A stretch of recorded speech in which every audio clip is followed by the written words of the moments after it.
There was a stack of files in the safe. I flipped through them quickly. They were exactly what I had been looking for.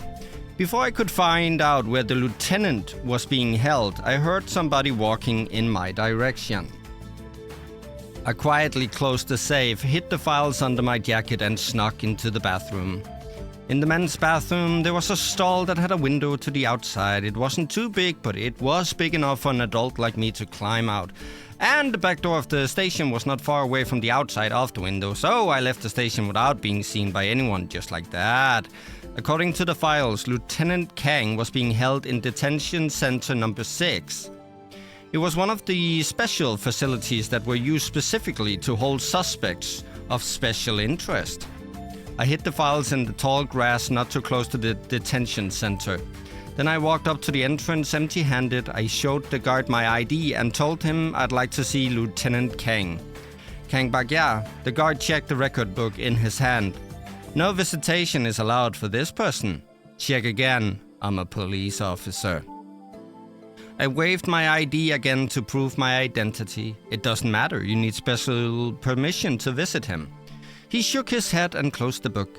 I didn't leave immediately as I tried to think of another way to get in. My forehead started to sweat under the guard's suspicious stare. You wanted to see Kang Bagya. What's your name? A guard over 2 meters tall was standing behind me. I hadn't even noticed him there. He had startled me when he suddenly spoke. I showed him my police ID. It had my name and my unit on it. The tall guard gave me back my ID and nodded at the guard. He then said, "Follow me." As soon as I saw Lieutenant Kang sit down on the other side of the glass, I immediately picked up the phone on the wall.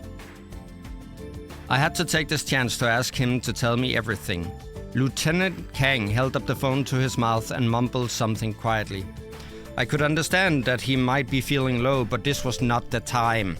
I came here to help him, but I couldn't hear him at all. What was that, Lieutenant? I can't hear you. Lieutenant Kang leaned forward and got closer to the glass. Despite knowing that his voice could only come through the phone, I couldn't help but lean forward too.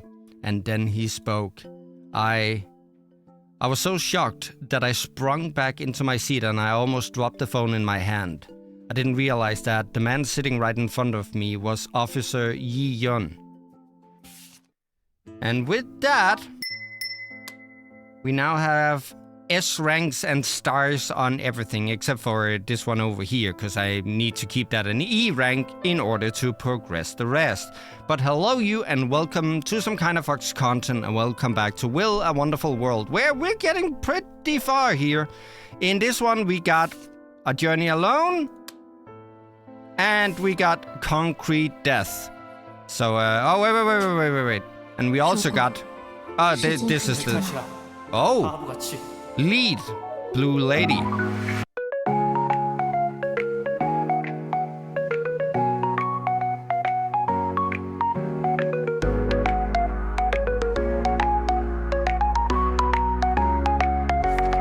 The wind was getting stronger when I left the detention center.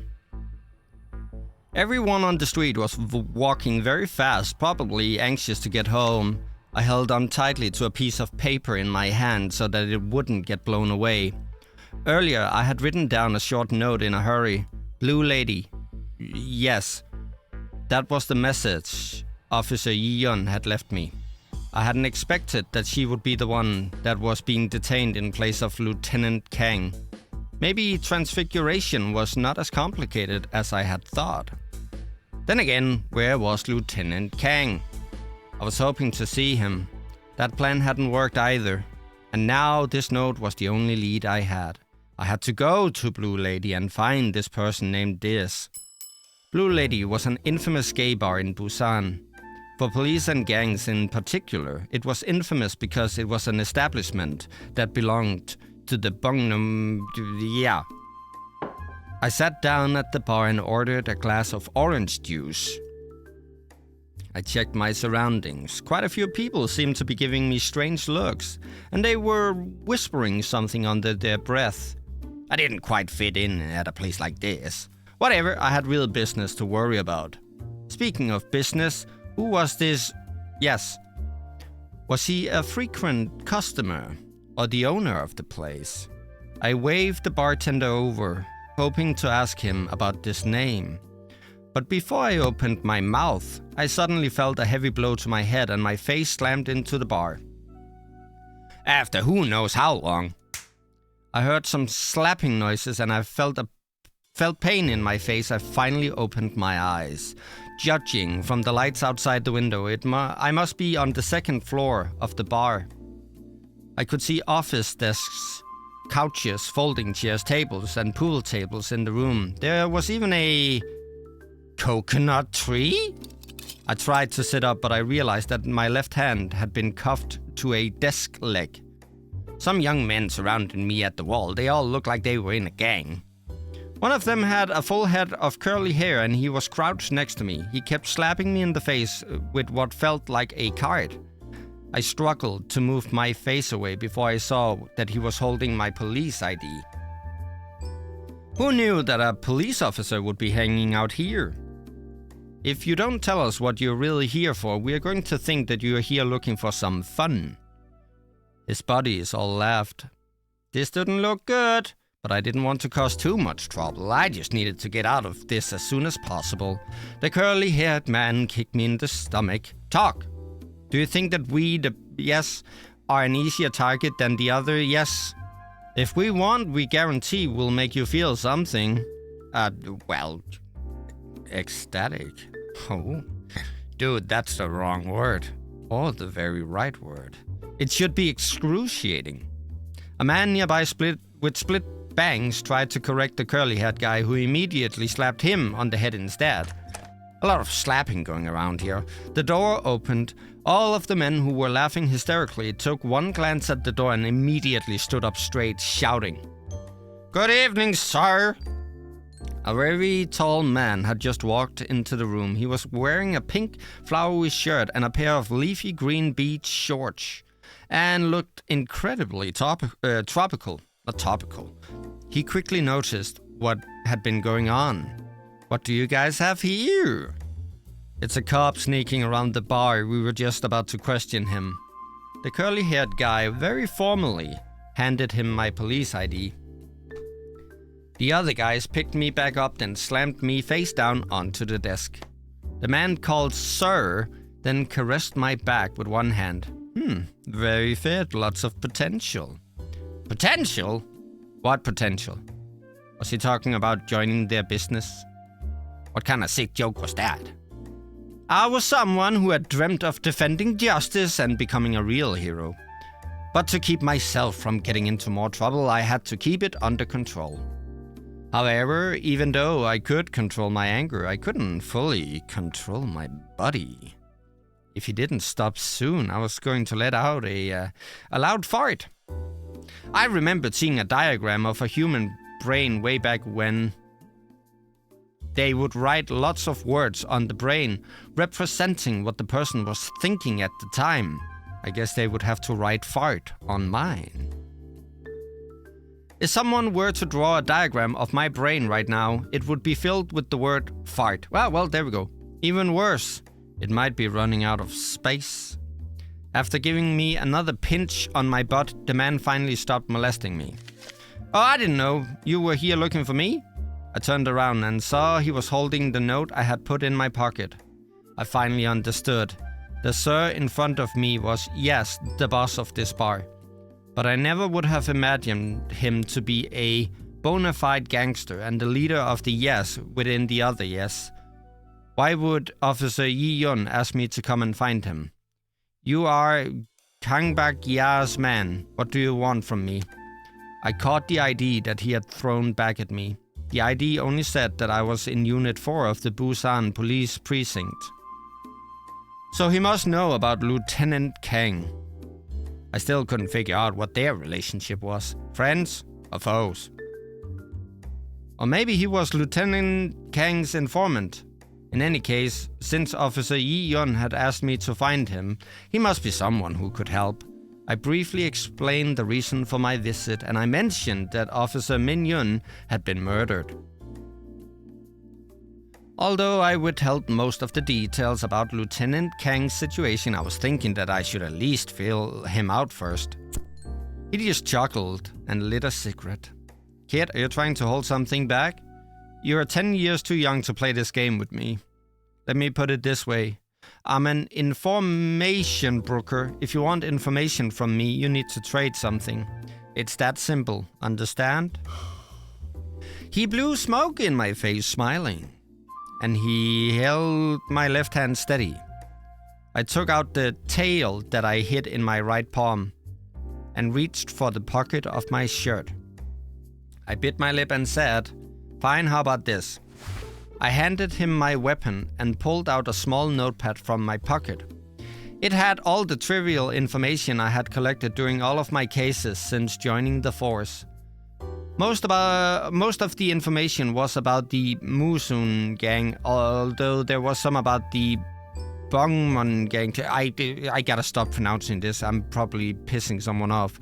There was nothing particularly important, see, I can't talk, important or classified, otherwise I wouldn't be carrying it on me like this. Since he had mentioned trade, he must mean something like this then. I suppose I wouldn't be able to buy it with money. He took my notepad, flipped through it quickly and tossed it into the trash can. Then he made a gesture. The men who had been watching us in the room the whole time immediately surrounded me. Then they started to mercilessly beat me up. Yes stood outside of the circle and gently said, "Young man, you are not cut out to be a policeman, and you are definitely not cut out to be... Yes, man. If you ever dare show your face on my turf again, you'll be dead." After those words, they tossed me out from the second floor window. I fell into the garbage container in the back alley. It hurt so bad that I couldn't move for a while. The night was freezing cold. I was so stupid to make such a careless move. What exactly did he want, though? Maybe we can make him smell my farts, and that's how we do it. So that. Like this? I don't know.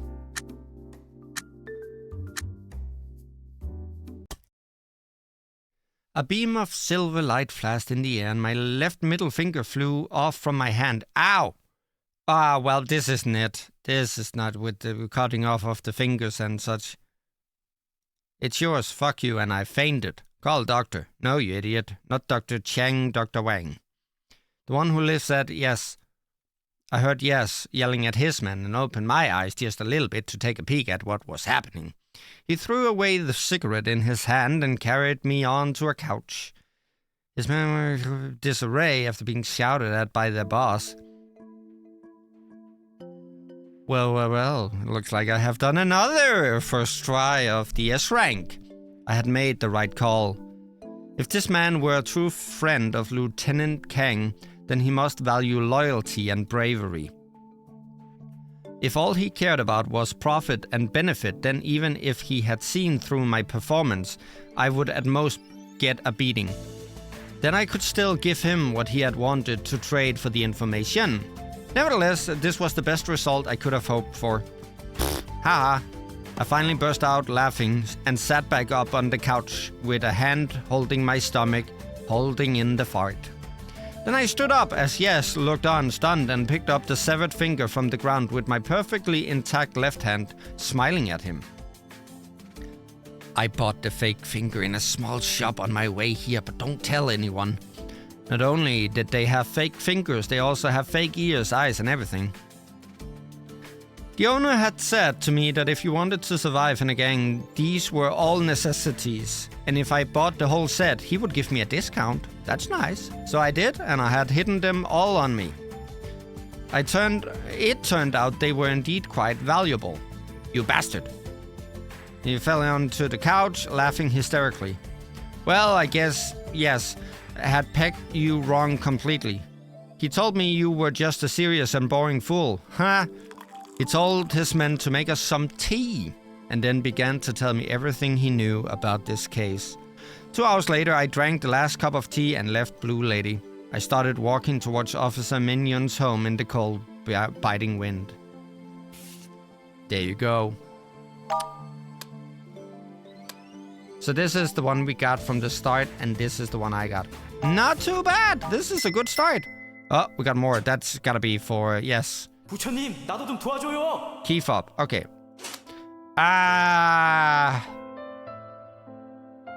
Well, now we might as well stay with this then. Officer Min Yoon's home was very clean. On top of that, the Superior Investigation Agency in Unit 3 had been combing through this place for quite a few days. So it was very clean, too. There were no other visitors anymore. Police tape was stretched across the door. The calendar in the living room was still on Wednesday's page. It was the day of his murder. It had already been 3 days since then. Okay, so Wednesday and 3 days. I remember that Min Yoon once mentioned that he didn't like those calendars that had Sunday as the first day of the week. He said he always preferred Monday as the start of the week. To him, it represented a new beginning for our work.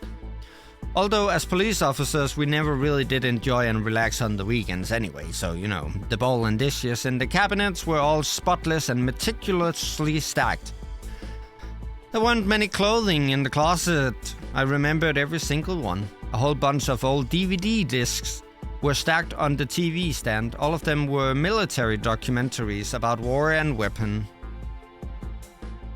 I walked around the whole apartment several times, but I couldn't find anything relevant to his personal connections. I lay down on the couch and stared at the ceiling that wasn't too high up, feeling like I had run into a dead end. According to Yes, Lieutenant Kang was definitely innocent, because they were drinking together at the time of Min Yoon's death. However, drinking with a gangster was not going to be a very convincing alibi for him. Besides, it might cause other unnecessary problems. At this point, the only way to prove Lieutenant Kang's innocence was to find the real murderer. I'd also gotten some information about Officer Min Yoon himself from... Okay, let's try. Yeagal. Stephen Yeagal, I don't know. Officer Min Yoon used to have a criminal record because he had been involved in a murder. For some reason, the case had been dropped, and there probably weren't any records of it either. At the very least, there had been nothing about this in the electronic records in the police station's archives. Of course, not many people knew about this at all. Moreover, Officer Min Yoon was not just a casual military and weapon aficionado. He had privately purchased lots of regulated and even banned weapons through multiple shady channels. His arsenal should probably arm a small team of special ops soldiers. Could probably. However, Stephen had said that he wasn't sure if his special hobby was relevant to his death. The information that did have a direct connection to the case was in regards to surveillance tapes. All of the surveillance videos from near the apartment building on the day of the murder were gone. Therefore, it was likely that Officer Min Yoon had been killed in his own home. Unfortunately, there hadn't been any witnesses who might have seen if he had any visitors that day. Overall, although I had gathered a lot of potentially valuable information, I still had no clue as to the true identity of the killer. Yawn, and I was getting sleepier the more I thought about it. Just as I was falling asleep, I felt something on my butt. I put my hand into the back pocket of my pants and took out Officer Min Yoon's keys. There was a keychain fob that was in the shape of a telephone. I remembered the fob really well. There were not many keys on the chain, but the fob, however, seemed way too big and inconvenient. I remembered that I had once been pouring some water for Officer Min Yoon while he was reading a new edition of a firearms encyclopedia. I was peeking at the book over his shoulder when I accidentally spilled the water all over his desk. Officer Min Yoon immediately pulled out some napkins and started wiping his keys and the fob while cursing at me. He did not wipe the book first. Oh, that means that the fob is important. Could it be? I went into the kitchen, found some flour and sprinkled it on the fob. I shook it and then blew on it. It worked. 1, 2, 4, 5, 7, 8, 9. These were probably the most frequently used digits. I tried pushing them. The buttons on the fob could indeed be pressed. It looked like this could be a passcode to something. Oh, this is gonna take forever. However, I didn't know what the passcode was for or what the passcode could be. Speaking of code, I could vaguely recall that Officer Minion had once told me about a series of mystic numbers, which might just have something to do with this. But I remembered that those mystic numbers had only 6 digits, but there were 7 potential digits here. Could it be that the passcode was changed often? I seem to recall that there were some relevant formulas. Officer Minion had written those down for me while trying to explain how mystical the numbers were. Okay, regardless, I should give it a try. Let me think. The code was probably 1, 2, 8, 5, 7, 4. Nothing happened. No, I couldn't just try a random combination. There were too many possibilities. 6 digits, 6 digits. Why would there be one too many being pressed on the fob? I was certain that Officer Minion had written the numbers down on the corner of the piece of paper that I had written my report on. Maybe I had written something else on it later. It was so long ago, I must have thrown it away. This was so frustrating. What on earth was the passcode? Well, I keep saying whenever there's a passcode in a game that at some point I'm gonna guess it right by the first try. Is this gonna be the one? So Wednesday and then 3 days later. Does that have anything to do with anything? No. 6 digits. Why would there be one too many pressed on the fob? So what was the one that was too many? Okay, first try. So, Officer Minion had written the before on the corner of the piece of paper. Why would there be one too many being pressed on the fob?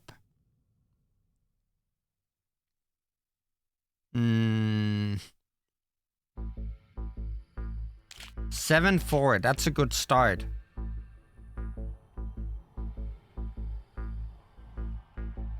Wait, what if it's some sort of math equation?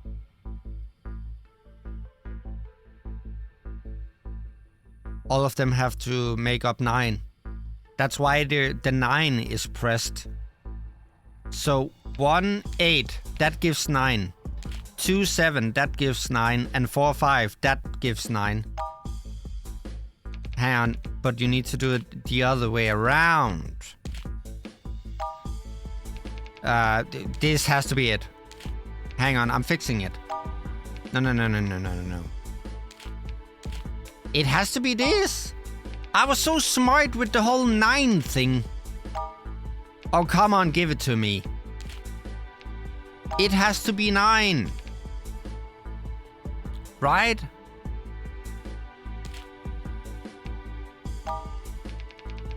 That has to be it. When you plus them, they give 9.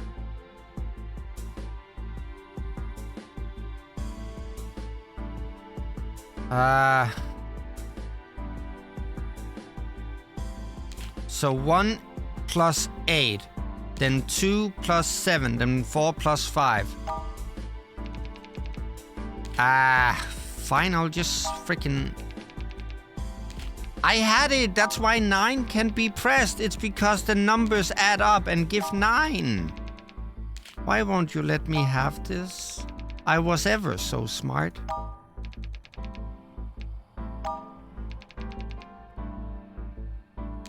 9, 8. What if it's just backwards?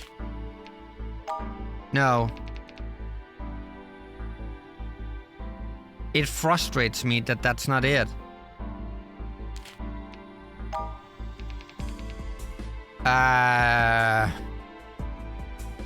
How is it not that? It gives 9. So every digit, like 1 plus 8, 9. 7 plus 2, 9. 5 plus 4, 9. How is that not it? It can't have me just guessing like this. Right? Because if I'm just guessing willy-nilly, then this is gonna take forever. And that the 9 was pressed down. Because it had with the thing.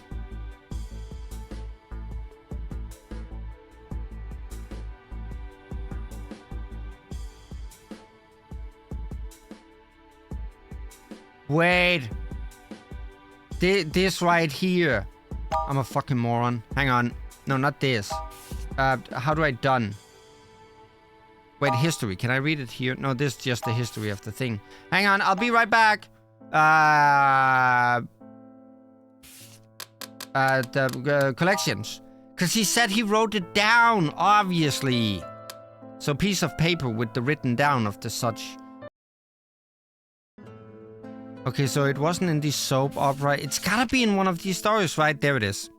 There it is. There it is. Found it. Found it. Hang on. Let me write this down. Times 2. I can't see it. Times 7. Can I somehow scroll so I can see this?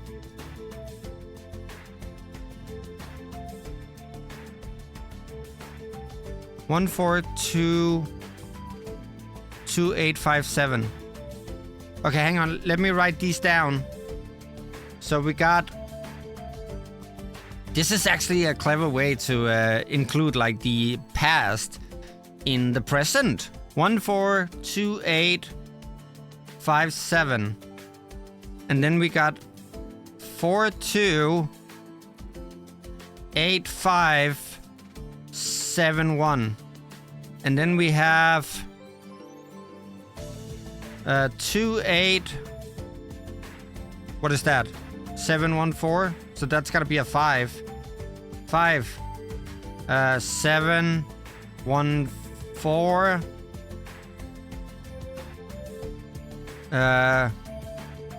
6, 5, 7, 1, 4, 2. That's way too many. 5, 7, 5, 7, 1, 4, 2, 8, and then 8, 5, 7, 1, 4, 2, and 9, 9, 9, 9, 9, 9, 9. Okay, let's go and test those out. It took me a while, but I think we got something. Okay, start. So we got one, whoops, retry. 1, 4, 2, 8, 5, 7. That's the first one.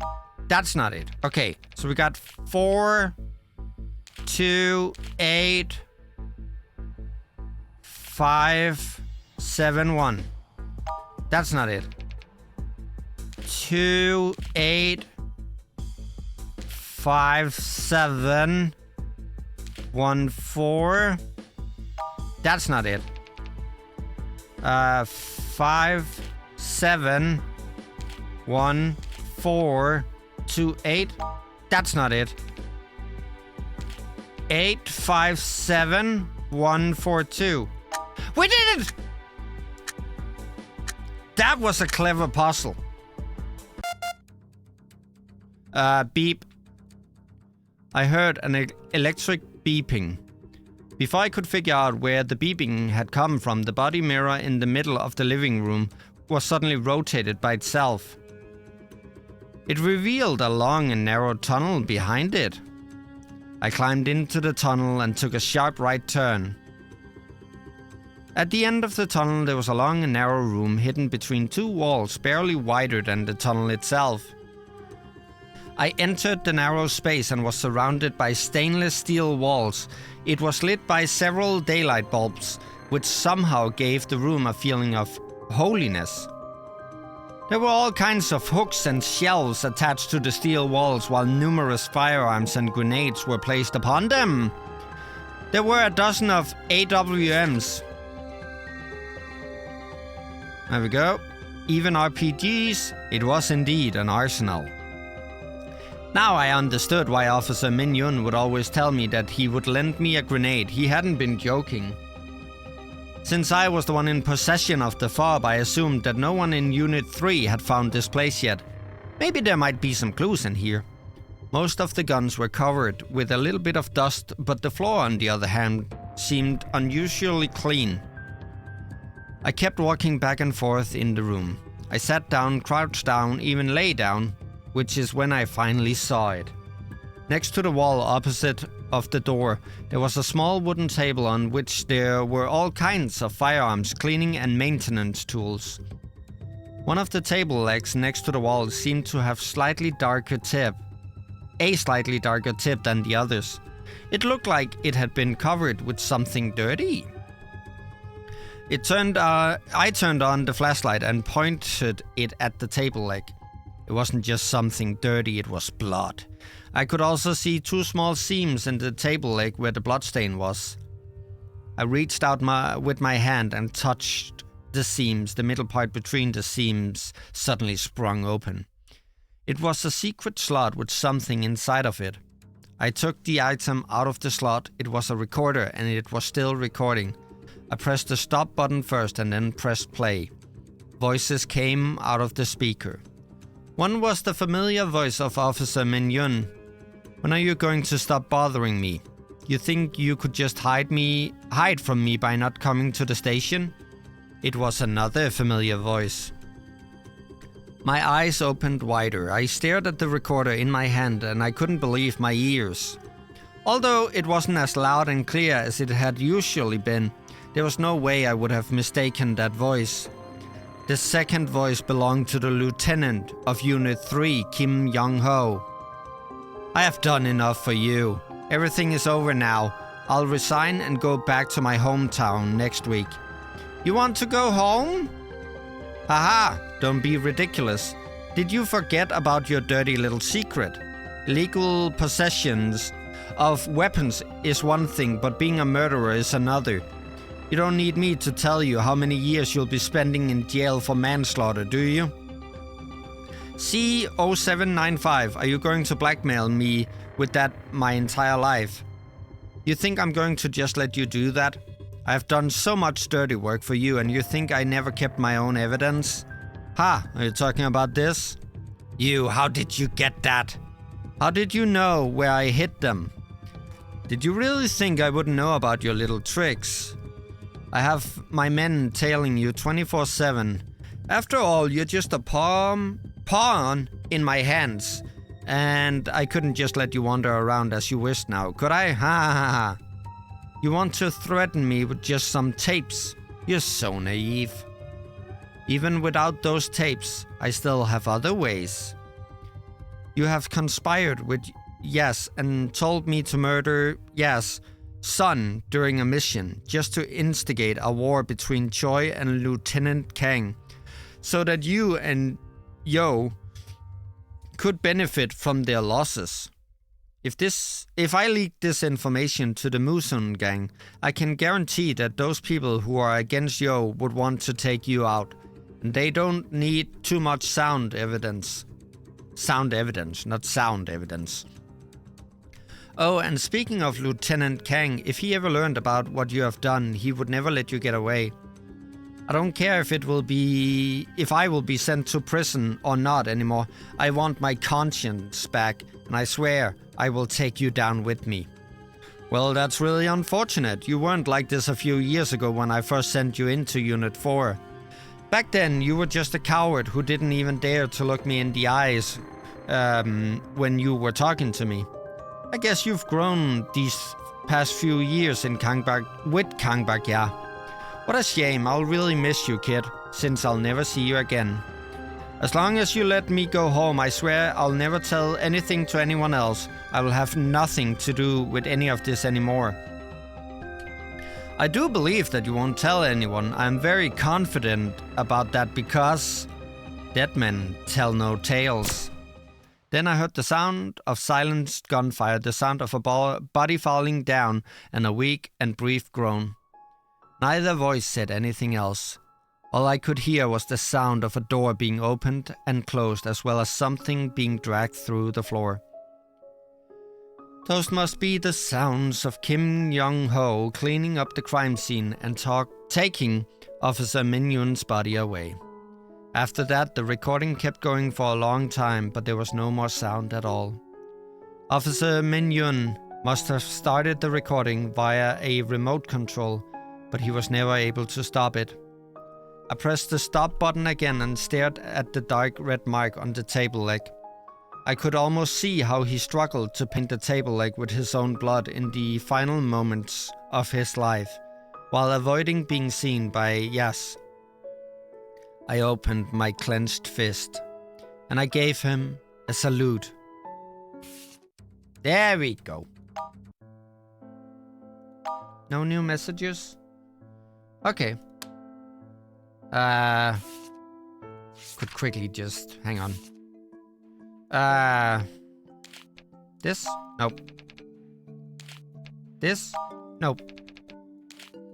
This? Nope. Now you get to see how I do the looking for the stars. There we go, there's the star. So I'm not gonna be reading this out loud because we've already covered this story, so blah blah blah blah blah blah blah.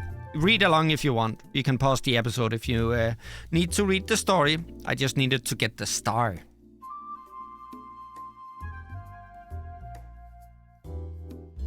Brave but stupid, that sounds like me. With the dizziness and the smoke and with the waking up and with the small room and the face, and he realized, but then we couldn't figure out what their purpose was. And then 2 weeks later, let me out.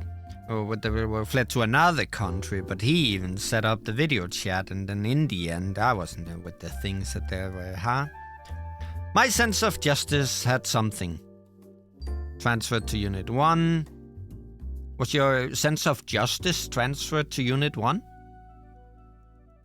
With the police for Blue Lady, became a bartender, and then stories from the customers with the causing of the trouble, and then something major. As long as I have justice in my heart, I could still be a hero. Become a bartender. It's another life. Achievement unlocked. There we go. Then we go back here. Now that's blacked out. That's because this is all crossity cross. Click at that. Zooming out to show that I have stars all over. And with that, we leave Will a Wonderful World here for now.